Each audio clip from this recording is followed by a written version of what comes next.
আসসালামু আলাইকুম এভরিওয়ান। আজকে যে বিষয়টা নিয়ে আলোচনা করব সেটা হচ্ছে তুমি কতটুকু সুখে থাকবা সেটা নির্ভর করে তোমার চিন্তাধারার উপর। তোমার চিন্তা কেমন তার উপর।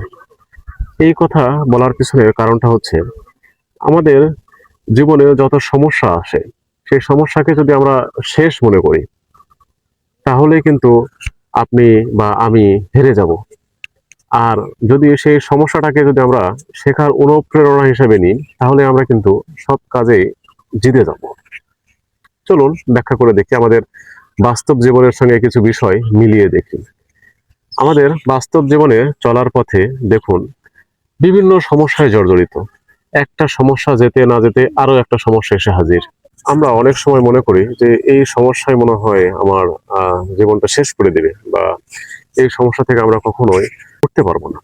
কিন্তু দেখা যায় দিন শেষে আমরা সেই সমস্যা থেকে কিন্তু ওভারকাম করি, আমরা সেই সমস্যা থেকে কিন্তু কাটিয়ে উঠে চলে যাই। কিন্তু আমরা একটা জিনিস ভুল করি, সেটা হলো ওই সমস্যা থেকে আমরা কোনো কিছু শিক্ষা অর্জন করি না, আমরা আরো একটা সমস্যার সম্মুখীন হয়ে যাই। কিন্তু আমরা যে সমস্যা থেকে যে সমস্যাটাকে কাটিয়ে উঠলাম সেই সমস্যা থেকে যদি আমরা শিক্ষা গ্রহণ করতাম যে এই সমস্যা কেন আমার জীবনে আসলো, বা এই সমস্যা আমি সমাধান করলাম কিভাবে, এই বিষয়গুলো নিয়ে যদি আমি শিক্ষা অর্জন করতাম তাহলে পরবর্তী যে সমস্যাটা আসতো, মানুষ সমস্যার বাইরে নয়, কারণ মানুষ যতদিন বাঁচবে ততদিন পৃথিবীতে সমস্যা লেগে থাকবে, এবং সেই সমস্যাগুলোকে ওভারকাম করে সেই সমস্যাগুলোকে কাটিয়ে কিন্তু আমাদের বেঁচে থাকতে হবে। এই জন্য যে আমাদের পূর্ববর্তী সমস্যা থেকে সমাধানের যে শিক্ষাটা, সেই শিক্ষা নিয়ে কিন্তু আগামীর যে সমস্যাটা আসবে সেই সমস্যায় কাজে লাগিয়ে কিন্তু আমরা আমাদের জীবনটাকে নতুন ভাবে কিন্তু সুন্দরভাবে কিন্তু সাজাতে পারি। আপনি একটা বিষয় মনে রাখবেন, আপনার জীবনের সমস্যা আসেই কিন্তু আপনার জীবনকে নতুন ভাবে সাজানোর জন্য। আপনার জীবনে একটা জিনিস কল্পনা করুন তো, আপনার জীবনে কোনো সমস্যা নাই, তাহলে আপনি কেমন থাকবেন? আপনার জীবনটা কেমন হবে? সমস্যাহীন জীবন কেমন হতে পারে? তাহলে তো এই পৃথিবীতে আপনার কোনো প্রয়োজনই নেই, এই পৃথিবীতে আপনার কোনো দরকারই নেই, বা এই পৃথিবীতে আপনার কোনো কাজ নেই। যার এই পৃথিবীতে কাজ আছে, যার এই পৃথিবীতে দরকার আছে, যার এই পৃথিবীতে প্রয়োজন আছে, তার এই পৃথিবীতে সমস্যাও আছে। কিন্তু আমরা যারা সফল ব্যক্তি, তারা আমরা সমস্যাটাকে একটা শেখার বিষয় হিসেবে নিই।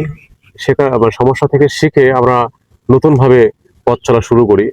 আর যারা দেখবেন যে ব্যর্থ, যারা সমাজে কোনো কিছুই করতে পারেনি, তারা দেখবেন যে ওই সমস্যাটাকে আসলে সমস্যাটাকে ওভারকামই করতে পারে না।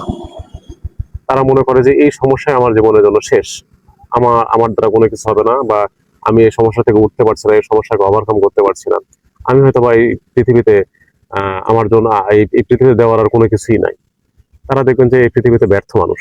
আপনি এই পৃথিবীতে যত সফল মানুষ আছে তাদের জীবনী যদি ঘেটে দেখবেন, দেখবেন তাদের জীবনে কি পরিমাণ তারা সমস্যার মধ্যে দিয়ে গিয়েছে, কি পরিমাণ প্রবলেম তারা ফেস করেছে। এই জন্যই এক দার্শনিক বলে গিয়েছিলেন যে আপনি যদি আপনার জীবনে সমস্যাটাকে শেখার হিসেবে নেন তাহলেই আপনি আপনার জীবনে সফলকাম হতে পারবেন।